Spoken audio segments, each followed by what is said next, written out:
예, 새해 첫 광고는 브리핑으로 하겠습니다. 자, 김수민 평론가와 함께하겠습니다. 어서 오십시오. 네, 반갑습니다. 자, 대통령이 신년사를 발표했습니다. 어제 노동, 연금, 교육 3대 개혁을 강조했는데 구체적인 내용 설명해 주실까요? 네, 윤석열 대통령은 신년사 서두에서 올해 세계 경제는 그 어느 때보다 경기 침체 가능성이 크다라고 하면서 우려를 나타냈습니다. 불가피한 금리 인상의 조치가 우리 가계와 기업의 과도한 채무 부담으로 확대되지 않도록 선제적으로 관리해 나갈 것이라고 밝혔고요. 복합의 위기를 수출로 돌파해야 한다라고 하면서 수출 전략으로 보편적 가치를 기반으로 한 연대를 제시했습니다. 그리고 미래 전략 기술에 대한 과감한 투자도 역설을 했는데요. 또 한편으로 기득권 유지와 지대 추구에 매몰된 나라에는 미래가 없다. 대한민국의 미래와 미래 세대 운명이 달린 노동, 교육, 연금 3대 개혁을 더 이상 미룰 수 없다라고 강조했습니다. 예, 그리고 오늘 오전에는 청와대 영빈관이죠. 신년 인사가 있었는데 어떤 내용의 대화가 있었습니까?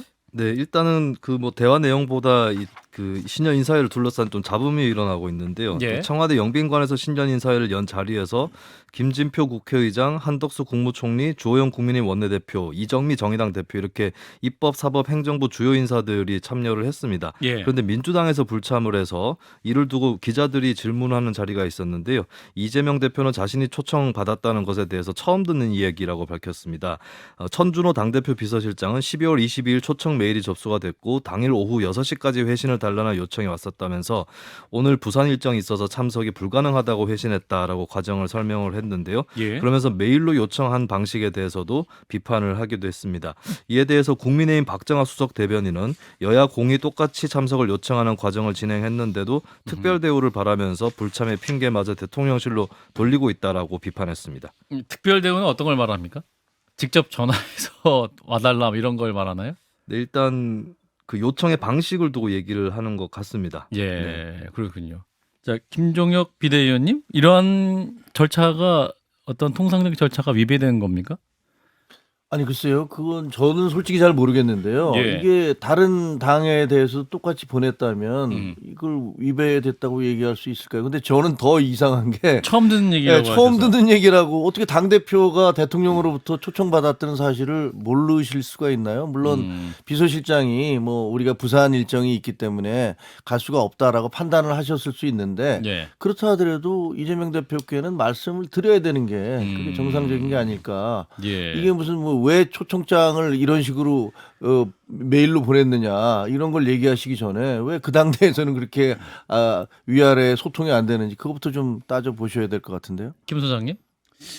네, 이게 당 대표를 초대하는 행사 같으면 보통은 그러니까 대통령실에는 정무수석실이라는 게 있거든요. 예. 정무비서관도 있고 이런 사람들이 하루에도 몇 번씩 국회를 왔다 갔다 하면서 업무도 조정하고 여야 간의 의견도 조정하고 이제 이런 역할을 하시는 분들인데 예.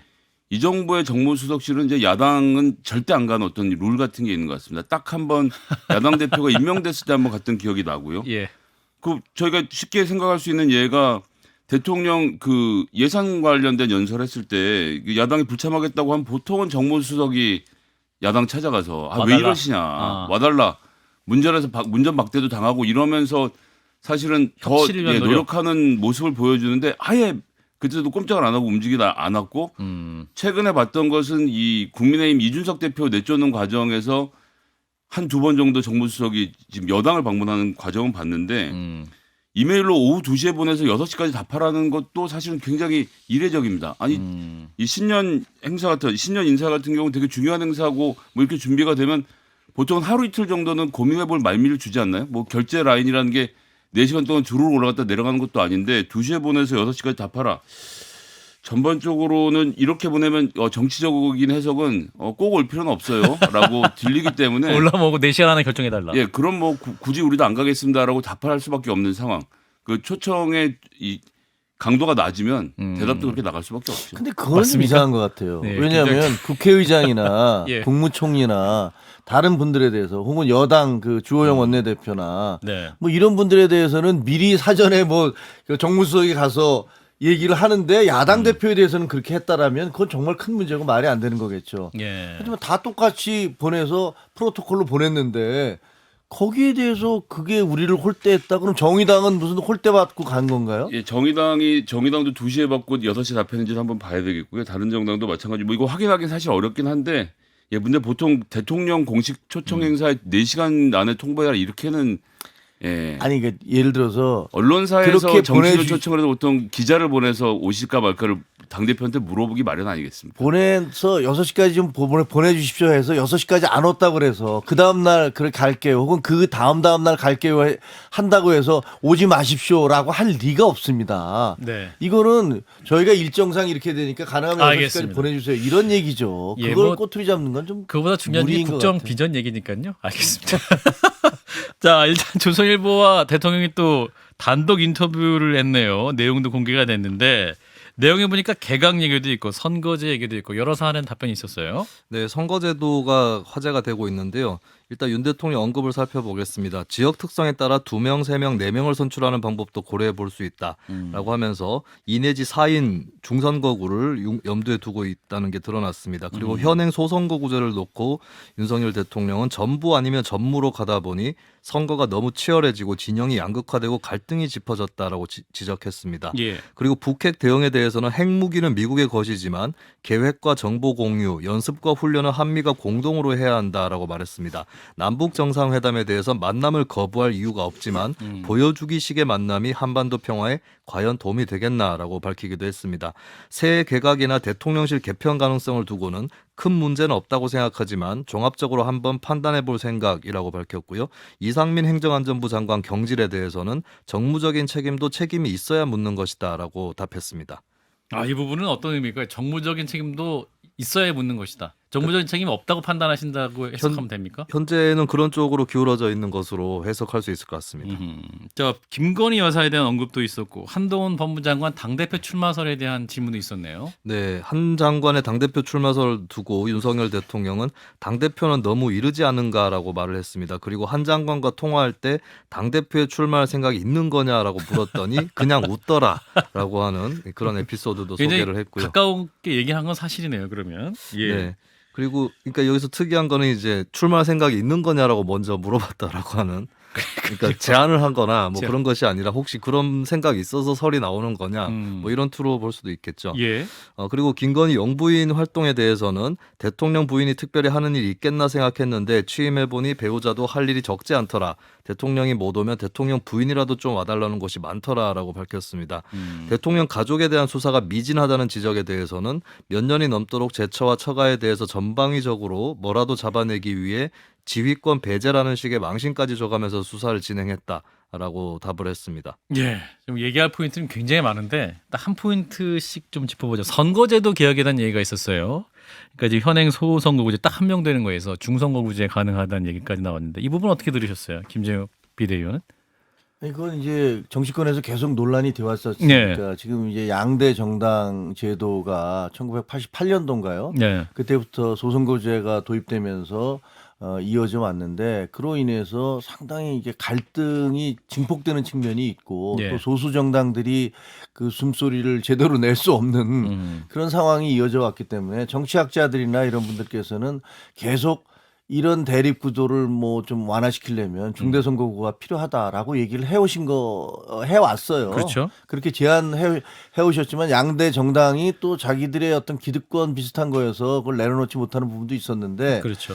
대통령이 이제 직접 이렇게 얘기를 하셨고 여기에 화답해서 또 뭐 당장 그 김진표 국회의장께서 그럼 내년 4월까지 선거법을 좀 고치면 어떻습니까? 이렇게 얘기를 하셨기 때문에 사실 저도 뭐 당사자여서 이게 어떻게 될지 매우 신경이 곤두서는데요. 지난주에 당협위원장이 되신 이 마당에 네, 그러니까 선거구제 개혁에 관심이 가시는군요. 관심은 아마 김성회 소장도 가실 거예요. 김 소장님 이 개혁안 어떻게 들으셨어요? 2-3명 될 수 있다. 이거는 사실 87 체제의 개정이라고 하면 개헌 논의를 포함해서 전반적으로 정치 구조를 어떻게 짤지에 대한 논의를 해야 됩니다. 그렇죠. 지금까지 많이 했어요. 그리고 많이 해서 쟁점은 거의 다 잡힐 대로 잡혔고 예. 관련된 논의를 포함해서 해야지 선거구제 하나만 갖고 할 수 있는 문제는 아니라고 생각합니다. 지금 민주당의 이탄희 박주민 의원 등은 한 10명씩 묶자. 그래서 광주 지역에서 그냥 한 번을 뽑자. 10명을. 예, 그렇죠. 그렇게 해야 다른 정당, 그러니까 호남 지역하고 영남 지역에서 타 정당에 진입을 하려면 대선거구제로 해야 된다 이런 아하. 얘기도 나오는 것이고 예. 그러면 고향 병이시가 예를 들면 파주 고향 지역을 다 하나로 묶어서 그럼 이제 당내 경쟁이 훨씬 치열해지는 상태가 되는 거죠. 당바퀴 경쟁보다도 뭐 이제 이런 식으로 복잡하게 되는 건데 그래서 중대 선거구제로 할 거냐 말 거냐 이거 하나만 가지고 얘기할 수 있는 건 아니라고 봐서 예.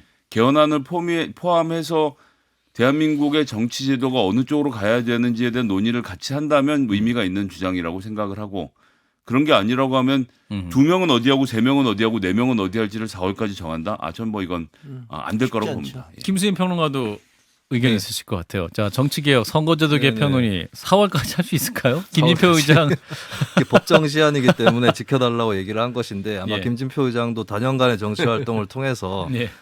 못을 좀 빨리 박아둬야 늦게라도 내년 선거 임박해서라도 진행이 될 거다 이렇게 생각을 했던 것 같고 이제 보통 예전까지의 선거제도 개혁안의 특징은 소선거구제를 유지시킨다는 전제하에서 진행을 해왔거든요. 예. 그러면서 독일식 연동형 비례대표제 얘기가 나온 것인데 중대선거구제는 이제 논의의 판이 완전히 달라지는 구조적으로 완전 바뀌는 거죠, 그렇습니다. 그러면. 그리고 중대선거구제도 몇 명을 뽑느냐에 따라서 엄청나게 크게 효과의 차이가 있을 수 있는데 보통 중대선거구제 지지론자들도 2인 선거구에 대해서는 강력하게 반대를 해왔습니다. 그런 부분도 쟁점이 될 수 있고 그리고 지금 민주당에서도 관련 안들이 나오고 있는데 예. 그러니까 현재 한국의 기초의원들 선출하듯이 개별 후보들의 득표를 가지고 당락을 가를 것이냐 아니면 1차적으로 정당의 지지율을 놓고 의석을 배분을 할 것이냐 예. 이걸 가지고도 또 논쟁의 소지들이 많이 있기 때문에 일단 논의를 할 거면 빨리 시작을 하는 게 그러니까 최종적인 결론을 늦게 내리더라도 여러 가지 고려해야 될 부분들은 많이 있을 것으로 보입니다. 제가 10년 동안 정당에 있으면서 하나 배운 건 있어요. 그러니까 비례대표제로 가는 게 정치적 이상적으로 맞다라는 것을 알겠는데 예.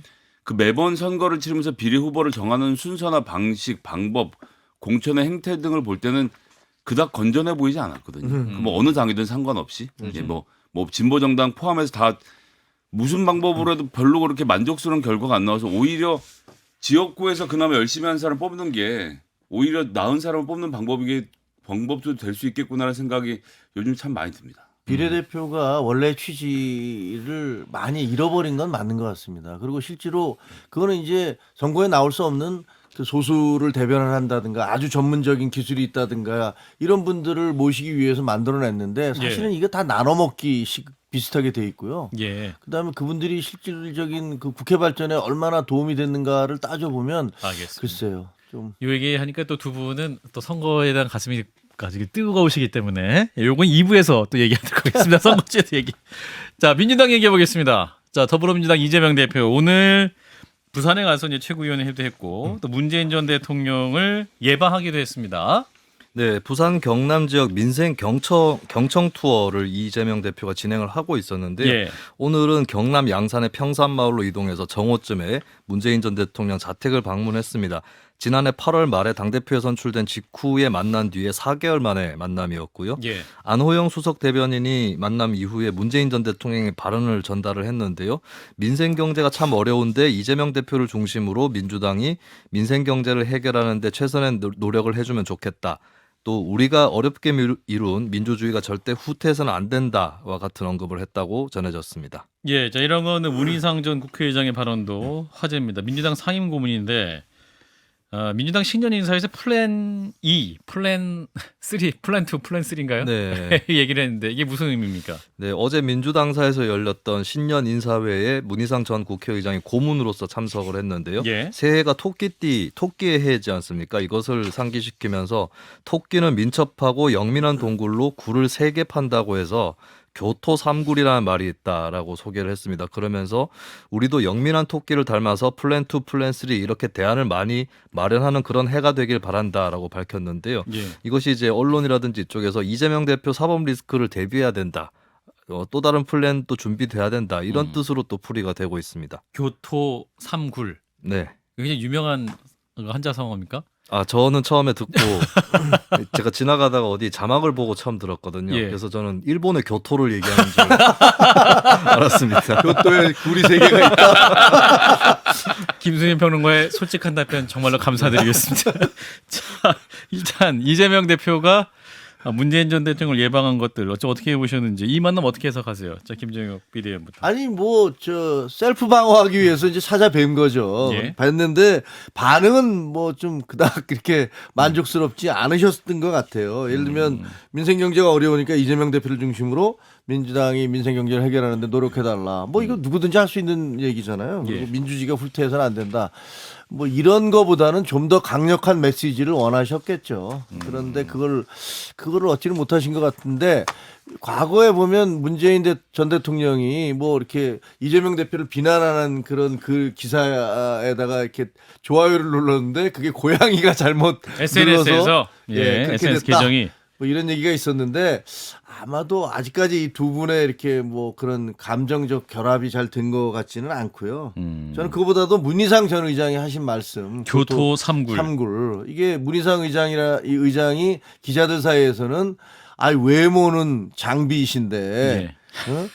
그 머리는 조조시다. 뭐 어. 옛날에 저희들이 출입 예. 기자 할 때 그렇게 평가를 했던 분이거든요. 굉장히 예. 셈도 빠르시고 상황 예. 판단도 빠르시고 또 DJ의 적자이자 또 노무현 대통령과 가까웠던 분이기 때문에 예. 이분이 교토 삼굴. 삼굴을 얘기했다는 것은 그 아마 그 자리에 함께 있었던 이재명 대표에게는 굉장히 가슴 철렁한 얘기가 아니었을까 이렇게 생각이 듭니다.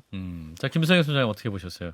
일단 문재인 대통령은 그 이재명 후보가 후보 시절부터 그 전부터 그냥 우호적인 관계를 계속 유지해 왔습니다. 딱히 나쁘게 말하거나 뭐 이런 적이 없었기 때문에 그냥 예방하는 건 신년 초에 그럼 전 대통령이 찾아뵙지 뭐 찾아뵙지 않으면 오히려 뉴스가 됐을 거예요. 왜 안 갔는지에 대해서. 그래서 뭐 이거 자체는 연초에 뵙는 것 이상도 이하도 의미가 전 크게 없다. 그냥 전직 대통령과 좋은 사이를 잘 유지하고 있다라는 그냥 평상적인 메시지라고 보고요.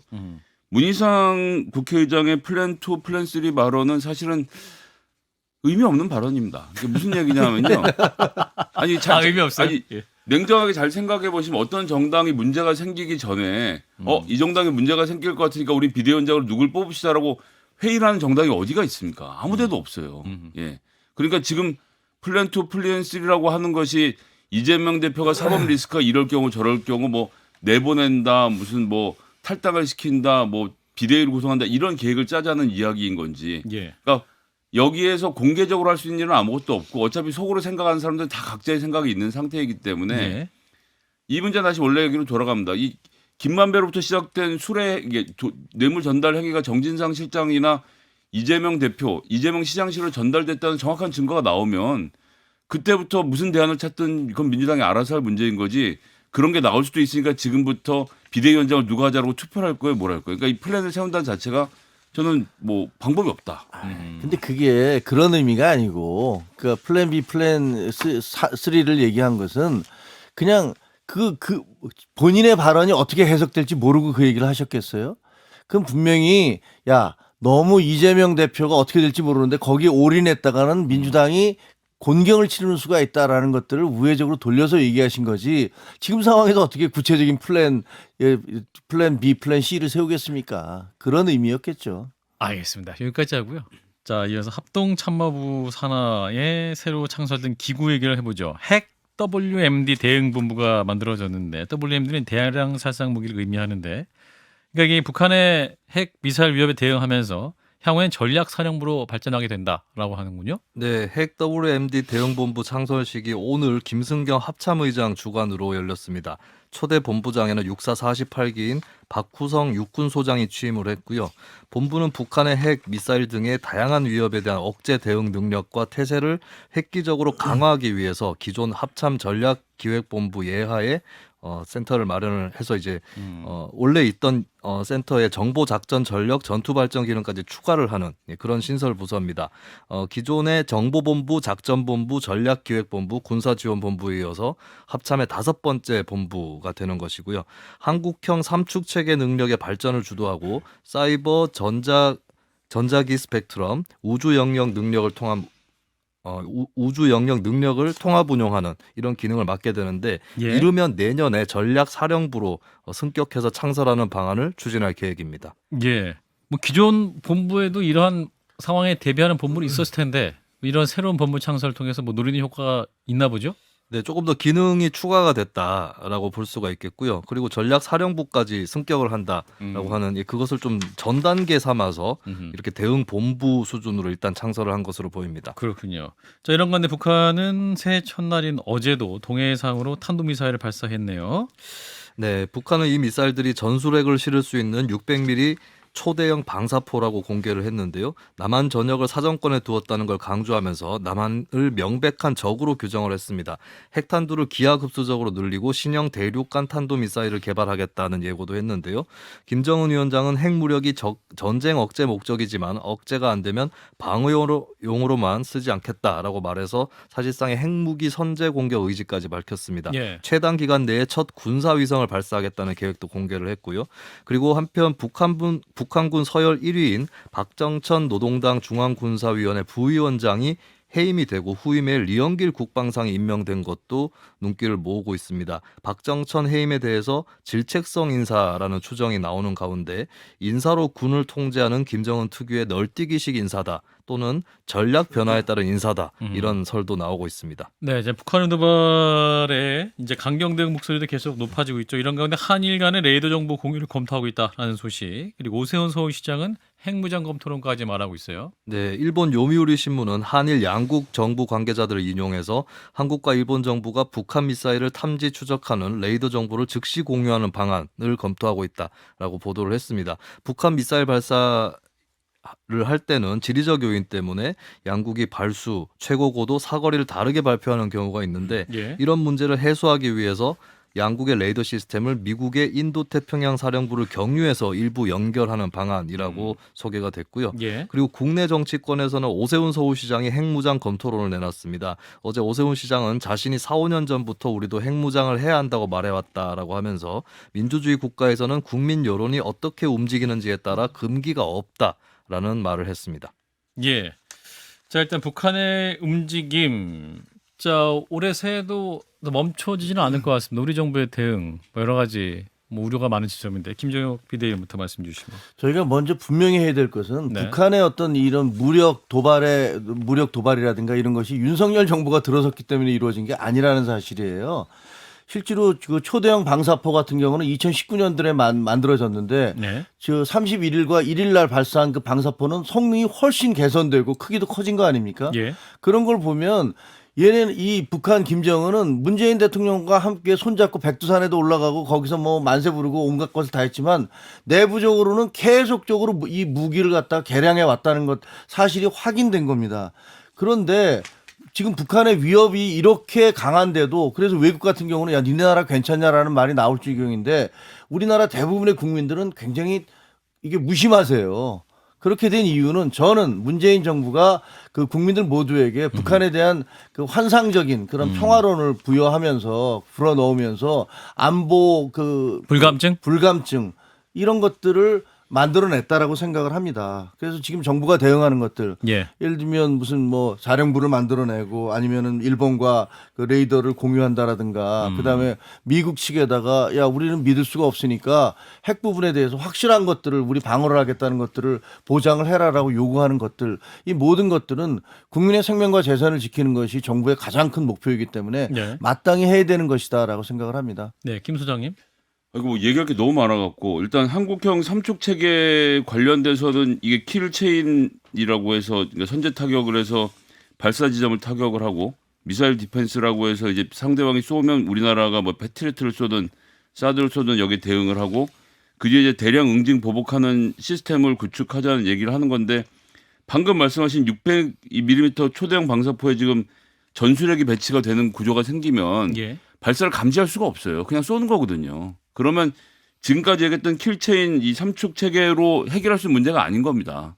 그래서 이제 문재인 정부 때부터 이제 킬웹이라고 해서 정보전을 포함해서 어떻게 이것을 업그레이드할 것인가에 대한 대책이 논의되고 있었는데 이 문제는 그래서 그냥 이렇게 해서 뭐 때려잡을 수 있다 이렇게 해결할 문제가 아니고 대통령께서 윤석열 대통령께서 좀 더 숙고해서 말씀을 정리해서 해주셨으면 좋겠다는 생각을 일단 먼저 하나 말씀드리고 두 번째는 그러니까 김정은이 핵무기든 뭐든 막 무기를 개발하고 있었다 그러는데 우리도 했어요. 그래서 뭐 몇 차례 말씀드렸지만 문재인 정부 5년 동안 국방비를 30%씩 증강시켜가면서 이 무기 개선을 했고 K9 같은 경우는 폴란드에다가 팔아치우기까지 하는 정도로 예. 우리나라가 지금 우리나라도 군비 증강에 있어서 어느 나라에 뒤지지 않습니다. 지금 전 세계 군사력으로 따져도 굉장히 수위에 올라가 있는 나라라서 입으로는 평화를 정치인은 입으로 평화를 얘기하고 군대는 뒤에서 전쟁 준비를 당연히 누구보다도 열심히 해서 압도적 무력으로 상대방을 굴복시킬 생각을 해야지 뭐 북한을 뭘 믿고 북한이 뭐 우리한테 쉽게 해줄 거라고 생각하고 우리가 무기 개발 안 하겠습니까? 전 그래서 민주당에서도 무기 개발을 해서 안 된다 생각하는 사람이 있다고 생각하지 않고요. 특히 근데 전 일본 이 레이더 정보 공유는 정말 큰 문제라고 보는데 그러니까 지금까지 지소면 우리가 얻은 정보 중에서 일부를 일본에게 넘겨주는 거였거든요. 근데 이제 뭘 하겠다는 거 아니면 그냥 레이더망을 열어갖고 일본 와서 보라고 한다는 거예요. 그냥 보기엔 민망하니까 미국 쪽 문을 열어서 미국이랑 같이 볼 수 있도록 시스템 만들어 놓겠다는데 그럼 우리는 뭘 돌려봤습니까?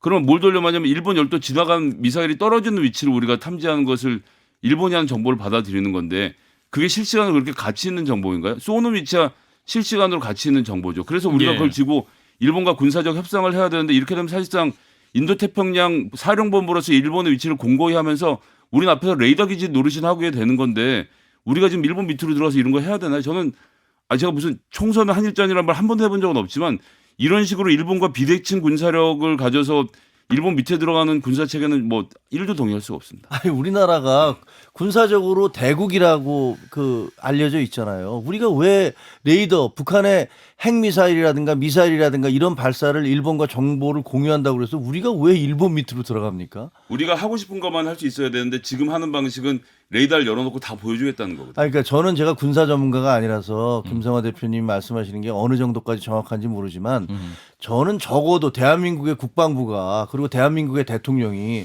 우리의 자주권이라든가 이런 것들을 일본에게 전부 다 공개하고서 일방적으로 그 밑에 들어간다. 저는 어느 나라 대통령도 그렇게 하지 않을 거라고 생각을 해요. 그거는 좀 과장이 아닌가 저는 싶습니다. 두 가지 점을 짚고 싶은데 일단 김태호 실장이 만들었던 쥐소미아 개념에서는 우리나라가 얻은 레이더 정보를 선택적으로 그러니까 주로 많이 합니다만 일본과 공유했던 시스템이라고 한다면 지금 미국에게 주고 있는 미국과 우리나라가 실시간으로 공유하고 있는 정보의 창을 일본에게도 열어서 일본이 완전히 볼 수 있게 만든다는 점에서 문제가 있다는 것을 하나 짚고요. 두 번째는 잘 아시겠지만 얼마 전에 일본이 북한에 대해서는 미국과 협의하면 선제 타격할 수 있다라고 자기들 발표하고 미국이 거기에 대해 지지하는 입장을 표명했는데 한국은 설마 그러겠느냐가 지금 답이에요. 근데 일본은 왜 우리가 한국하고 그걸 상의해야 되느냐고 일본 그 외신 관료가 공식적으로 응답을 했는데 거기에 대해서 대사 조치도 안 하고 있는 나라가 지금 우리나라 현실인 겁니다. 근데요, 어느 나라가 자기네 나라가 직접 공격받거나 핵 공격을 받으려고 할 때 거기에 타격을 하지 않으려고 할까요? 그거는 전 세계 어느 나라든지 다 마찬가지 아닐까요? 우리나라는 헌법으로 한반도를 우리 땅이라고 생각하는데 미국하고 일본은 북한은 북한 땅이라고 생각하는 큰 차이가 있죠. 아니 우리는 지금 유엔에 동시 가입돼 있어요. 사실상 헌법상의 그 조항은 이미 사문화된 지가 오래입니다. 아니 어떻게 유엔에 서로 다른 나라가 두 나라가 가입돼 있고 두 나라가 서로 투표를 하고 있습니다. 그러니까 그 조항 자체를 내세워서 주장하는 것은 저는 사실상 저는 아무리 그래도 북한에 대한 선제 공격 우리나라의 전쟁을 그대로 뜻하는데 이걸 미국과 일본이 그냥 정하게 두고 한국 빠져 있다 이건 저는 안 된다고 그거는 제가 양보 보기에는 못한다. 너무 과잉인 것 같아요. 네, 여기까지 하겠습니다. 예, 오늘 이슈가 또 이 핵심이 이것만 다루는 시간이 아니어서 자, 김승인 평론가였습니다. 고맙습니다. 네, 감사합니다. 좋아요? 구독. 알림 설정.